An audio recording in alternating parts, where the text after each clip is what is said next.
Hi friends, welcome to leafy kitchen. இன்னைக்கு நம்ம பார்க்க போறது ஒரு காரமான சட்னி ரெசிபி. இது இட்லி, தோசை, chapathi, poori இந்த மாதிரி எதுக்கு வேணாலும் நீங்க தொட்டுக்கலாம். ரொம்ப நல்லா இருக்கும். ரொம்ப சிம்பிளா பண்ணக்கூடிய இந்த சட்னியை எப்படி பண்றதுன்னு இப்போ நம்ம பார்க்கலாம். முதல்ல ஒரு 8 ல இருந்து 9 காஞ்ச மிளகாய் எடுத்து ஒரு கப்ல போட்டு அதுல கொஞ்சமா வெந்நீர் விட்டு ஊற வச்சுக்கலாம். அப்பதான் நல்லா நைஸா அரைப்படும்.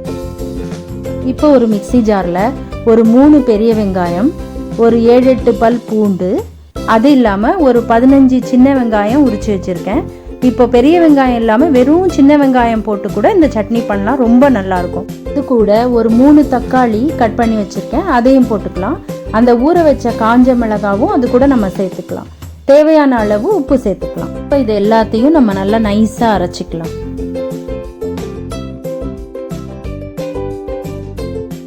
இப்போ ஒரு வாணலியில் ஒரு டேபிள் ஸ்பூன் நல்லெண்ணெய் ஊற்றிக்கலாம். இதுக்கு நல்லெண்ணெய் தான் நல்லாயிருக்கும். ஒரு டீஸ்பூன் கடுகு போட்டுக்கலாம். ஒரு 4-5 பல் பூண்டு தட்டி வச்சுருக்கேன், அதை அது கூட போட்டுக்கலாம். கொஞ்சம் கருவேப்பிலை போட்டுக்கலாம். இதை நம்ம 1 நிமிஷம் அந்த ஆயிலில் வதக்கிக்கலாம். அப்போ உங்களுக்கு அந்த பூண்டோட ஃப்ளேவர் அந்த ஆயிலில் நல்லா இறங்கிடும். இப்போ நம்ம அரைச்ச சட்னியை அதில் சேர்த்துடலாம். இது கூட நான் ஒரு டீஸ்பூன் காஷ்மீரி சில்லி பவுடர் சேர்க்குறேன். இது ஆப்ஷனல் தான், இது இல்லைனாலும் பரவாயில்ல. இது ஜஸ்ட் கலருக்காக தான் நான் சேர்த்துருக்கேன். இப்போ ஒரு 10 நிமிஷம் மூடி வச்சு நல்லா சுண்ட விட்டுடலாம். சுண்ட விட்டு எண்ணெய் நல்லா பிரிஞ்சு வரணும். அவ்வளவே தாங்க, சுவையான கார சட்னி இப்போ ரெடி ஆயிடுச்சு.